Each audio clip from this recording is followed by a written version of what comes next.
El significado del ego y su trascendencia. Saludos, benditos sean todos ustedes, mis amados amigos. La fuerza del amor y la verdad, propiciada por su búsqueda, fluye hasta aquí para forjar otro eslabón de la cadena, para darles lo que necesitan en esta coyuntura de su camino. El estado promedio de la mente humana es solo un fragmento de la conciencia total. En este estado fragmentado están separados de la realidad. Inevitablemente viven con miedo y limitaciones.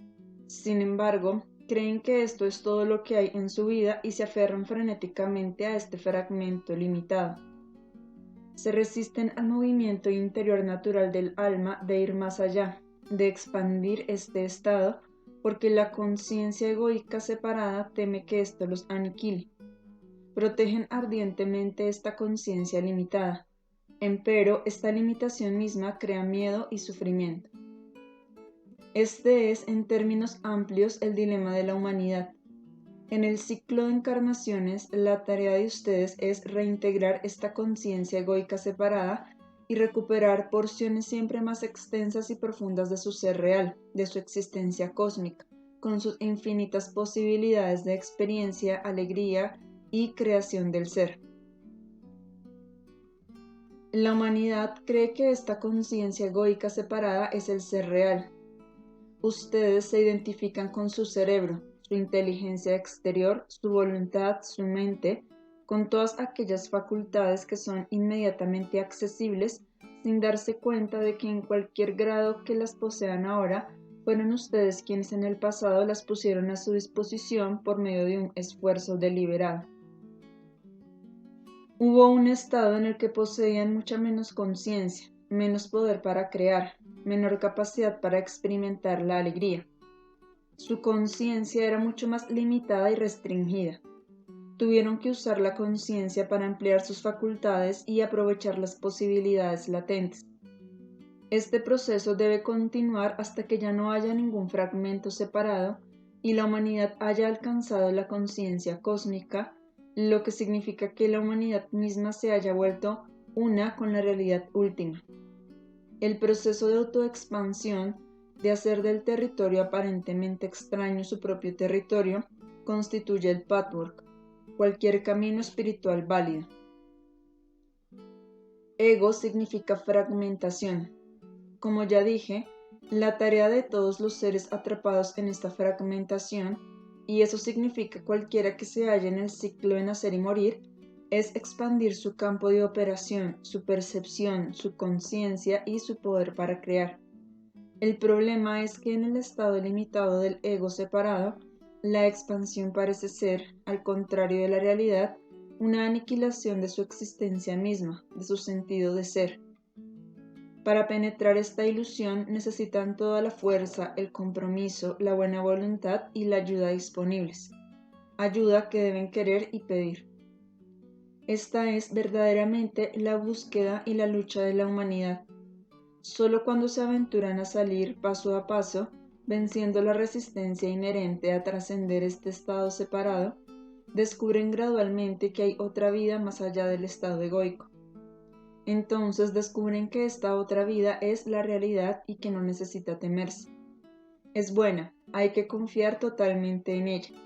Significa que hay vida continua, conciencia de sí y alegría siempre en aumento. Descubren que el estado egoico limitado que han protegido tan ardientemente es una ilusión, la ilusión de la muerte y la soledad. Hay que pelear por la conciencia. No llega fácil ni gratuitamente. Permanecer en el ego aislado puede parecer seguro y fácil, pero lleva al estancamiento y a la muerte siempre recurrente. El ego utiliza muchos trucos a fin de mantener su estado separado y limitado y evitar moverse más allá de él. Me gustaría mostrárselos. En primer lugar, el ego emplea todas las negatividades concebibles conocidas por la humanidad. Cualquier defecto, cualquier violación de la integridad, de la verdad, del amor y de la ley divina. Como todas estas negatividades pueden resumirse en la tríada del orgullo, el voluntarismo y el miedo, les mostraré cómo utiliza el ego estos rasgos para evitar la autotrascendencia. El ego tiene miedo de perder su estado presente, lo que significa su conciencia de sí, tanto que este miedo desplaza el instinto de conservación. El ego emplea mal este instinto para preservar su conciencia actual. El miedo siempre distorsiona la verdad y la realidad. Así, el ego se mantiene con orgullo, mantiene su separación creando un conflicto artificial entre el ser y otros. Dice: debo demostrar al mundo que soy admirable y mejor que otros. Debo hacer más que otros. No debo ser peor que otros. Mis intereses contrarrestan los de otros y viceversa. Todas estas actitudes se ponen orgullosamente al servicio de mantener la separación del ego. Siempre es yo contra ti, y esto crea inevitablemente un espíritu de superioridad. El hecho de que en su encarnación presente su desarrollo sea o no mayor o menor que el de otro, usar esto como cuña entre su propio ego y los de otros es no entender nada, ya que en principio no hay diferencia. Ni siquiera se lleva mucho tiempo en este camino descubrir que los intereses de uno están en conflicto con los de otros solo en el nivel más superficial. Lo que es realmente correcto y bueno puede verse apenas debajo de la superficie. De acuerdo con la ley divina, este bien más profundo es correcto para todos los involucrados. Por lo tanto, toda comparación y competencia para ser más que otros aumenta la separación y agudiza la ilusión de que esta lastimera existencia es todo lo que ofrece la vida. La tendencia prevalente de las personas a vivir para las apariencias, en lugar de vivir para la verdad y para los sentimientos e intereses reales, también se debe al orgullo. La ilusión de la separación es tan fuerte en este punto que les parece más importante a las personas crear una impresión que considerar siquiera el sacrificio tan trágico e inútil que hacen para lograr una ganancia enteramente imaginaria.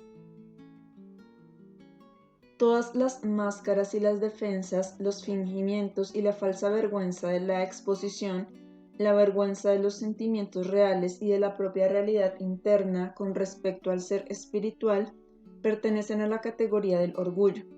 Son trucos del ego para mantener su estado limitado. El voluntarismo comprende la terquedad, la resistencia, el deseo de hacer daño, el desafío, la rigidez. Todas estas actitudes denotan un endurecimiento contra el cambio, contra la expansión a un territorio espiritual nuevo. Estos rasgos expresan la actitud de me quedaré donde estoy y como soy. Este truco del ego hace que la rigidez parezca deseable y que el movimiento abierto y flexible parezca amenazador y o humillante. El orgullo y el miedo se enganchan necesariamente con el voluntarismo, así como éste debe estar presente allí donde cualquiera de los otros dos domina. Cada una de estas actitudes comprende también a las otras dos.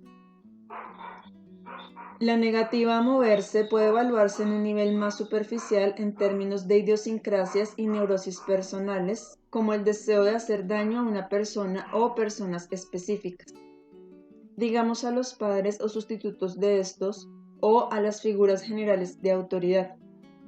O puede haber una actitud rencorosa hacia la vida misma, pero en un nivel más profundo el truco del ego es permanecer aislada.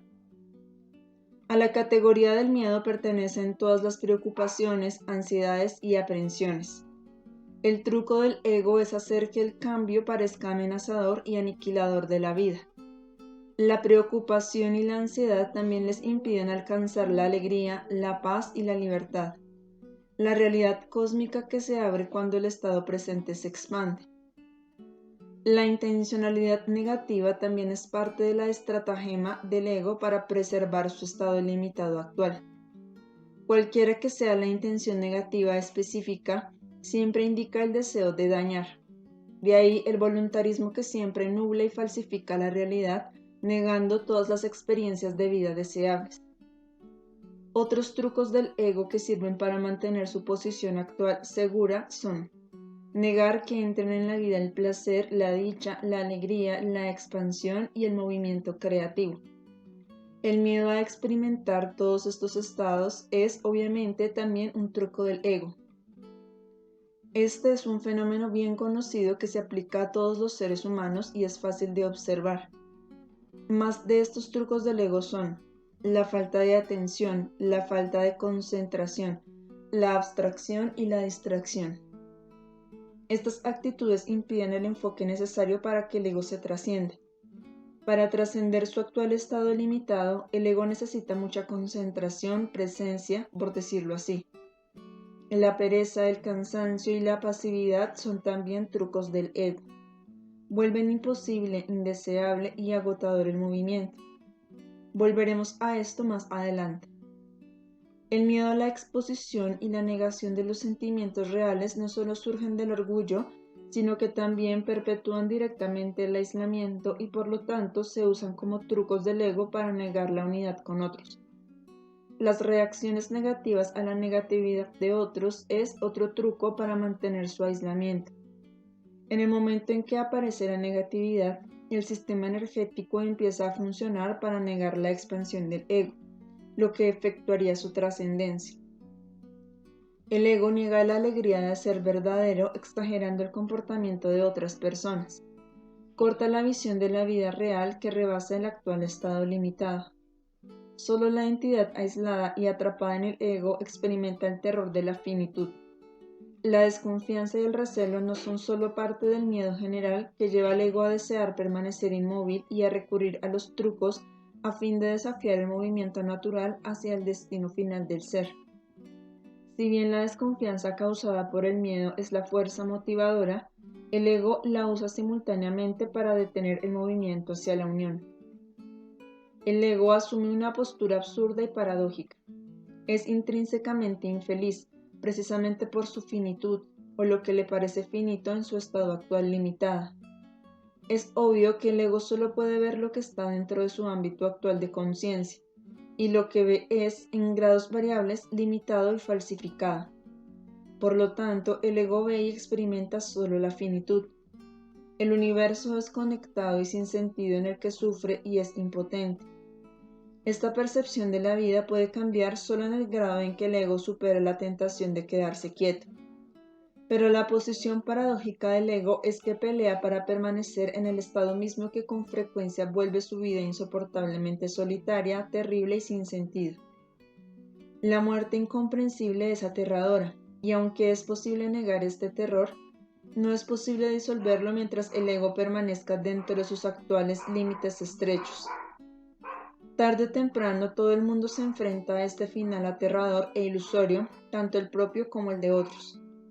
Pero incluso si este terror no es intenso, no deja de ser una fuerza insistente en su alma, una fuerza que debe existir siempre hasta que el ego renuncie a su resistencia. A pesar de la tremenda incomodidad del ego, este se aferra a esa condición misma, el estado que vuelve imposible la visión verdadera más allá de la línea imaginaria de demarcación entre la vida y la muerte. Esta es la enfermedad del estado egoico y su perversión, aferrarse a la cosa misma contra la que pelea. Todos mis amigos pueden reconocerse fácilmente en esta descripción, pues el patchwork vuelve muy obvia esta incongruencia. Creo que les ayudará mucho a todos ver su dilema bajo esta luz y saber que se trata de un estado universal que están llamados a trascender. En este camino deben interesarse y tratar de entender cómo pueden trascender el ego y lo que eso significa en realidad. El aislamiento y la separación son, sin duda y sin excepción, trágicos e irónicos. Trágicos porque son innecesarios e irónicos porque el ego se aferra a lo que odia y le duele más. Carece de la disciplina y la perseverancia, el compromiso y la fe para aventurarse más allá de su actual ámbito de conciencia. El sufrimiento existirá mientras se aferren a este estado y se lo permitan.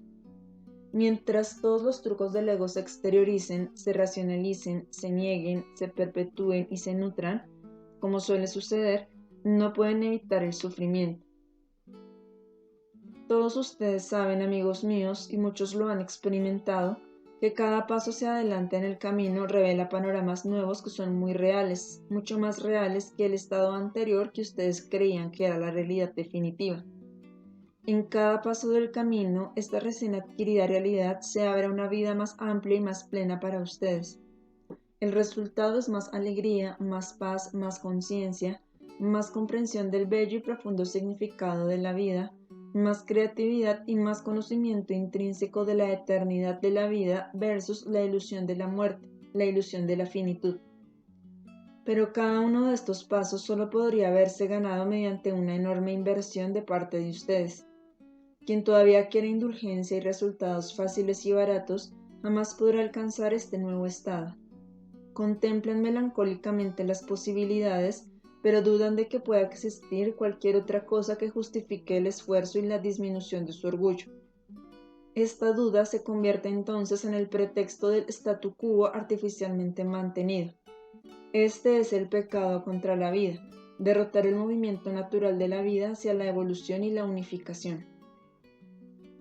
La disciplina, el valor, la humildad y la capacidad de comprometerse no son actitudes que ustedes no posean, amigos míos. Cada uno de ustedes posee todos los atributos concebibles en el universo. La pregunta es, ¿desean valerse de estos potenciales interiores o desean alegar que no los poseen y que alguien tiene que dárselos mágicamente?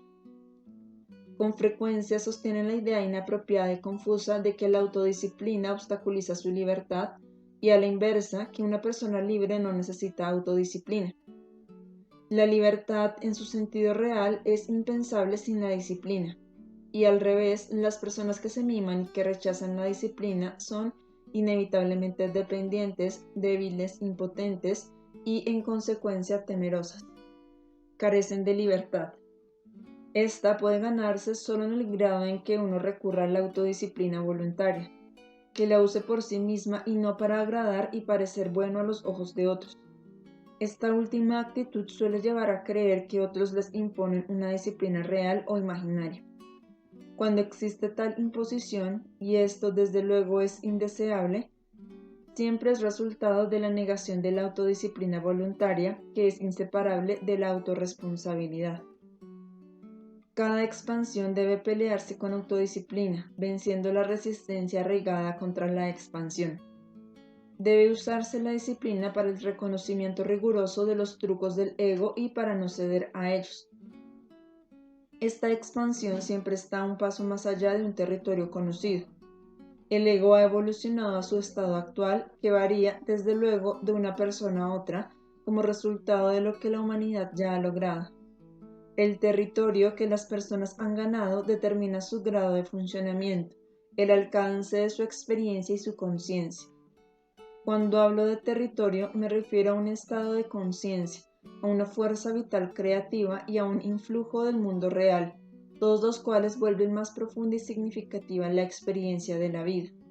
Por lo tanto, no ha de entenderse la palabra territorio en un sentido geográfico, sino en un sentido total. Las cercas alrededor de este territorio indican el grado de trascendencia del ego.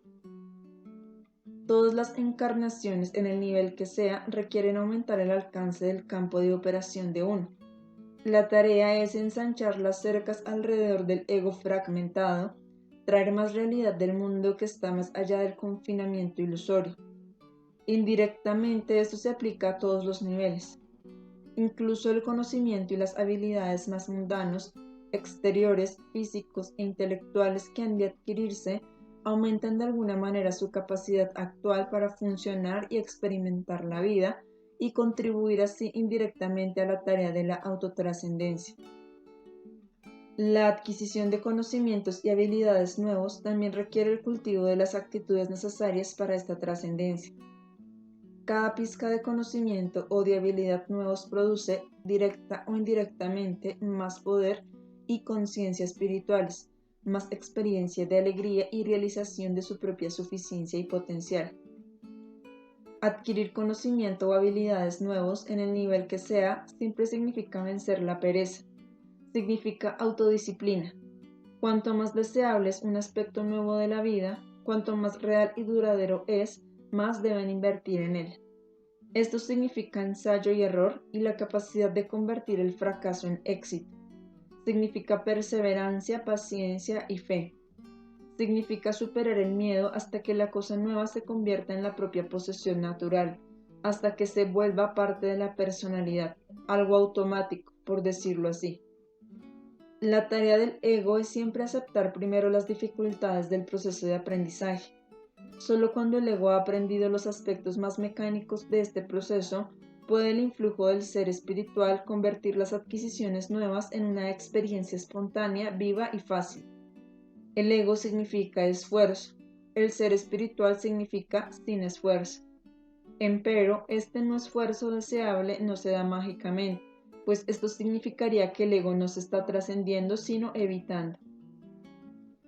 El ego debe cambiar sus actitudes perezosas y resistentes a fin de trascenderse para ser capaz de unificarse con el ser cósmico más grande. El ego debe sentar arduamente las bases hasta que el ser real pueda manifestarse. Esto puede observarse en todas las actividades o habilidades. Primero siempre hay esfuerzo. Se vuelve placentero solo cuando parece y realmente está sucediendo a través de ustedes. Si están aprendiendo una tarea manual, las reglas de esta deben aprenderse hasta que se vuelvan parte del ego. Si se trata de una tarea mental, el conocimiento mental debe adquirirse primero con mucho esfuerzo, a menudo por medio de procesos mecánicos. Entonces el conocimiento nuevo pertenecerá a la persona y el espíritu puede usar estos recién expandidos conocimiento, visión, habilidad, energía y logro para jugar creativamente. El artista que quiera evadir el esfuerzo de aprender las reglas básicas jamás podrá desarrollar ninguna habilidad creativa, no importa lo real que esto pueda ser inicialmente. Estas habilidades creativas se marchitarán porque esa persona quiere engañar a la vida. El camino espiritual mismo demuestra los mismos principios. Como dije antes, el ego debe aprender y adoptar actitudes compatibles con las leyes universales y divinas. Esto, como saben, no es fácil. La inspiración del ser espiritual se bloquea en el grado en que el ego está ciegamente involucrado en su negatividad, incluidos la pereza, el orgullo, el voluntarismo, el miedo, el deseo de engañar a la vida y las tendencias escapistas. Pero a medida que estas tendencias son honestamente reconocidas y poco a poco eliminadas, el influjo del mundo de la verdad, el amor y la belleza eternos se vuelve posible. La ardua tarea de flexibilizar al ego siempre viene primero, enseñándolo, doblándolo, cambiándolo, volviéndolo receptivo y vibrante, permitiendo que una nueva energía vital y creativa fluyan a través de él a medida que identifican y abandonan los trucos del ego, ya sea que adopte la forma de conocimientos y habilidades nuevos o de una actitud nueva hacia la vida y el universo. Este cambio siempre significa que han vuelto propio un territorio nuevo. Las personas verdaderamente se marchitan cuando permanecen en los estrechos confines de su estado actual porque sienten que es seguro y piensan que han eliminado la necesidad del esfuerzo y la inversión. No permiten que la vida los regenere. La regeneración puede darse solo cuando existe el movimiento interno. Siempre parece aterrador al principio ir más allá de los confines actuales del ego. El territorio nuevo es extraño, desconocido. Las personas quieren evitar lo desconocido y prefieren encogerse de miedo a tener el valor de aprender de él y volverlo propio. Hacer conocido lo desconocido, tanto afuera como adentro, es la belleza del camino espiritual. El ego se halla bajo la ilusión de que permanecer en los confines estancados y estrechos del territorio ya conocido, pues independientemente de lo amplio que éste pueda ser comparado con el territorio de otros, sigue siendo estrecho en comparación con el propio potencial. Es fácil y relajante. Impulsarse hacia arriba por los cordones de sus zapatos y moverse más allá parece terriblemente agotador. Este sentimiento es ilusorio porque el estancamiento es realmente una contracción y esta no es jamás relajante ni reposada, aunque así le parezca a la mente confundida. El verdadero estado de reposo siempre está vivo y se mueve sin esfuerzo. Esto es imposible en un estado de contracción. Pueden verificar esto mirando a su alrededor. Las personas que hacen menos siempre son las que más cansadas están. Y las personas que hacen más siempre están llenas de energía y relajadas, con tal de que su actividad no les sirva para escaparse del ser. El movimiento armonioso no es fatigante ni agotador. aunque pueden tener estos síntomas al principio, porque pasar de la inmovilidad al movimiento en cualquier nivel requiere primero aceptar un esfuerzo temporal con autodisciplina, fe, valor y humildad hasta que deje de ser un esfuerzo. El movimiento espiritual no necesita esfuerzo. Al decir movimiento espiritual me refiero al movimiento de la realidad última, de la entidad totalmente unificada. El estancamiento en realidad agota, porque requiere un esfuerzo enorme y muchas veces inconsciente a fin de mantener la resistencia contra la inclinación natural del alma de seguir su destino. Este esfuerzo inconsciente se manifiesta entonces como cansancio, agotamiento y debilidad que proveen el pretexto para permanecer más tiempo en el statu quo. El ego usa los resultados de sus propios errores como trucos. Toda la vida es movimiento, y este no necesita esfuerzos cuando la entidad está en armonía con la vida. Pero el movimiento parece requerir temporalmente un esfuerzo hasta que esta armonía se haya establecido mediante la reorientación del ego. Entonces se mueven dentro del ritmo de su propia corriente de vida. Cuando pueden sentir el ritmo de su corriente de vida, ya han adquirido cierta cantidad de conciencia y ya están dentro del movimiento expansivo. Aquellos que están en caminos como el de ustedes descubrirán que algunas partes de ellos ya se están uniendo al movimiento cósmico. Otras partes todavía se resisten y se estancan. Las partes de ustedes que se mueven son las partes conscientes. Estas partes son capaces de reconocer la importancia de la resistencia. Estas partes pueden meditar en la búsqueda de una comprensión más profunda de su tarea en la vida, en el significado de su vida a la luz de esta conferencia. Encontrarán mayor motivación para pedir una guía de modo que sus partes estancadas den paso a las partes que se mueven. Poco a poco energizarán la conciencia contraída que se ha separado del todo. Cuando hablo del ego, no deseo insinuar que debe ser totalmente negado o insultado. El ego es parte de la conciencia divina y contiene todos los aspectos del ser más grande del que se ha separado, aunque estos estén distorsionados y se usen mal. La energía y la conciencia del ego básicas están hechas de la misma sustancia con la que se reúnen finalmente. El ego debe estar sano a fin de aventurarse más allá de sus confines presentes, de trascenderse, aprender y apropiarse del terreno espiritual todavía desconocido. Necesita expandir su conocimiento, su experiencia y su potencial creativo. A fin de hacer esto, el ego debe adoptar actitudes compatibles con su naturaleza original.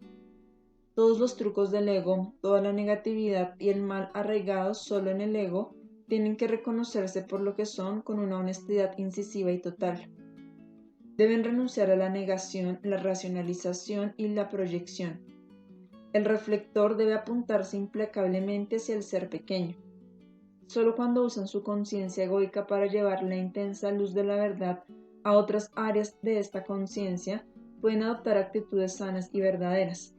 Solo un ego sano puede trascenderse y unificarse con la conciencia divina naturalmente sana. Muchas veces el ego débil, enfermo y distorsionado desea darse por vencido simplemente porque ya no se tolera. Adopta diversas formas de escape, como las drogas u otros medios de trascendencia falsa. Pero esta trascendencia del ego es sumamente peligrosa y solo una variante de la locura, pues la locura misma es el intento del ego de perderse o trascenderse porque ya no se tolera. En todos estos intentos falsos y peligrosos, la entidad siempre busca evitar el esfuerzo, el dolor, la incomodidad y los aspectos de la vida con los que no está de acuerdo o no entiende.